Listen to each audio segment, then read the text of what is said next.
Hello, Harmony Heroes. Welcome back to the Music in Our Homeschool Podcast. I'm your host, Gena Mayo, and today I'm excited to introduce you to one of the most famous and influential composers of musical theater, Andrew Lloyd Webber.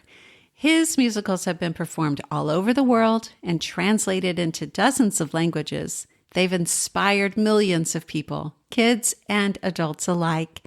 And today we're focusing on one of his greatest works, The Phantom of the Opera. So get comfy and let's dive into the life, music, and magic of Andrew Lloyd Webber.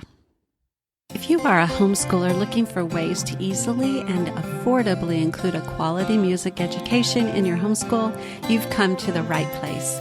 This is the Music in Our Homeschool Podcast. I'm Gena Mayo, homeschooling mom of 8 and music teacher for over 30 years. Andrew Lloyd Webber was born in London in 1948 into a family where music was everywhere. His dad was a music professor, his mom a piano teacher, and his brother Julian became a famous cellist. Imagine growing up in a house where everyone is making music. That was Andrew's world. When he was just 9 years old, Andrew wrote his very first piece of music, a set of 6 short pieces. By the time he was a teenager, he wasn't just playing instruments like piano, violin, and French horn. He was composing songs and even small musicals for school. In 1965, he met a lyricist, that's a person that writes words, named Tim Rice, and the two made history together. The first big hit was Joseph and the Amazing Technicolor Dreamcoat, written in 1968. Originally, it was just a short piece for a school concert, but it became so popular that it grew into a full-length musical performed around the world. They followed this with Jesus Christ Superstar in 1970 and Evita in 1976. These were both groundbreaking rock operas that told stories in a totally new way. By the 1980s, Andrew Lloyd Webber was ready to take the world by storm on his own. Cats premiered in 1981. It's based on poems by the poet T.S. Eliot, and it ran for decades in both London and in New York. In 1986, his masterpiece, The Phantom of the Opera, opened in London and later on Broadway, and it became the longest-running musical of all time. It's been seen by more than 140 million people, and it continues to be performed worldwide. Before we dive into more about Phantom, let's pause and talk about what makes a musical special. A musical is a play that combines singing, acting, and dancing to tell a story. Instead of just talking, the characters break into song when words alone aren't enough to express their feelings. Musicals usually have 3 main ingredients.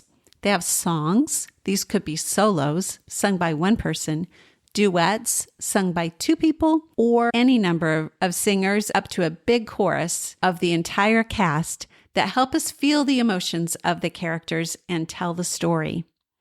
Dialogue, these are actually spoken words that keep the story moving. And dances, these are choreographed numbers that bring energy, beauty, and excitement to the stage. Now, if you've seen an opera, you might think, isn't that the same thing that happens in an opera? Well, operas are different from musicals. Usually operas are completely sung and musicals have dialogue, but there are some operas that do have some dialogue, and there are some musicals such as Les Mis and Hamilton that don't have dialogue, that are sung through.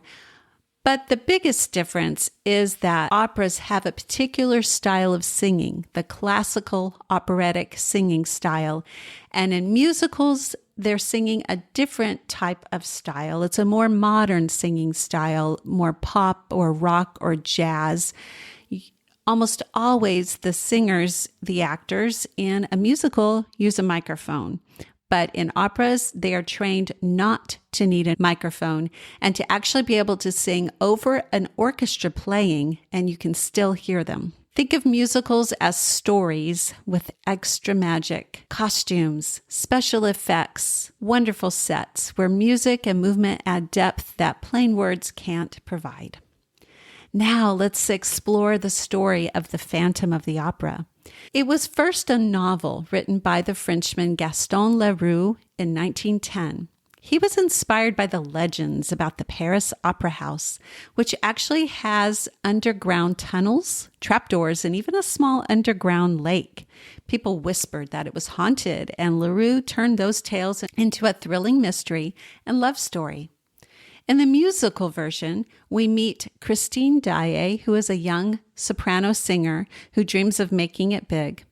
Raoul, who is Christine's childhood friend, and he's a nobleman who loves and protects her. And the Phantom. He's a masked genius who lives beneath the opera house. He composes music and manipulates the world above. Christine believes her angel of music is guiding her, but in reality, it's the Phantom who is secretly training her voice. The Phantom falls in love with Christine, but Christine's heart belongs to Raoul, and that causes jealousy and anger to consume the Phantom. One of the most unforgettable moments in the musical is when the Phantom causes a giant chandelier to crash down during a performance.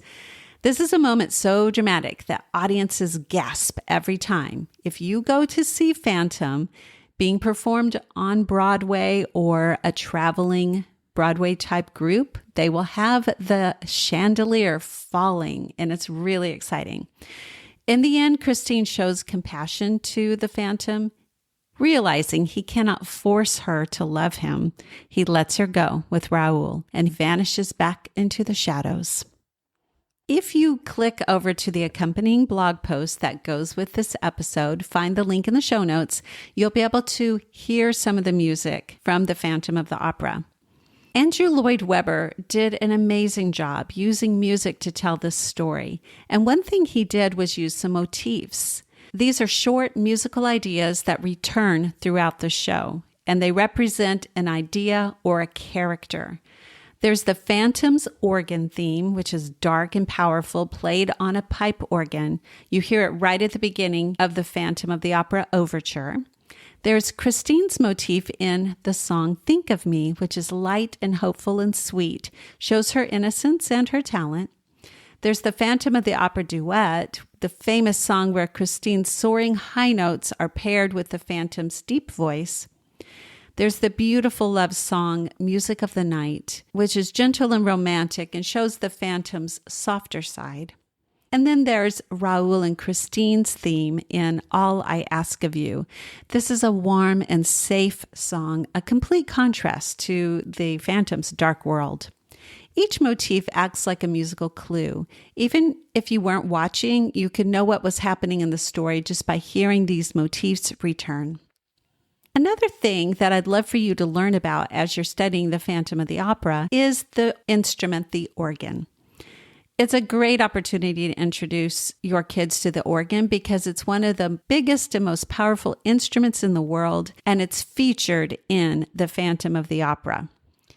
Instead of strings like a piano, the organ, even though it's a keyboard, uses pipes. These are like giant whistles that make sound when air is pushed through them. The player uses a keyboard or pedals or stops to change the sounds and the pitches, and they can even mimic trumpets or flutes or create deep rumbles that shake a whole room. The very first organ was called a hydraulis, and it was invented in ancient Greece over 2,000 years ago. It used water pressure to make sound. Then later, during the Middle Ages and the Renaissance, organs were built with bellows. Today, modern organs can even be powered with electricity, but they work the same basic way. In Phantom of the Opera, the organ creates that spooky, powerful atmosphere that matches the Phantom's character perfectly. So let's head back around to see why has the Phantom of the Opera become the longest running Broadway show? Well, here's a few reasons. It combines romance, mystery, and drama in one unforgettable package. The music is iconic. Songs like Music of the Night and All I Ask of You are instantly recognizable. And the special effects, from the chandelier crash to the underground boat ride, it creates magic on stage that audiences never forget. Phantom of the Opera is a musical that appeals to both kids and adults with its balance of excitement, beauty, and just enough spookiness. If you'd like to bring Phantom of the Opera into your homeschool, there are lots of fun activities you can do. Head over to the accompanying blog post and you can listen to the motifs. You can find a printable download that has some things to color or word search, crossword puzzle, a notebooking page about the organ. I love that these kinds of lessons don't just teach music. They build the imagination and create cultural knowledge as well. So today we've learned about Andrew Lloyd Webber, his early life, his famous musicals, and the story and music of the Phantom of the Opera. We've explored what is a musical, what is an organ, and how motifs can help tell a story through music. I hope this inspires you to share the Phantom with your kids, whether it's listening to the soundtrack, watching a recording, or working through my printable pack. It's a fantastic way to spark a love of music and theater in your homeschool. Thank you so much for joining me today for this Composer Spotlight.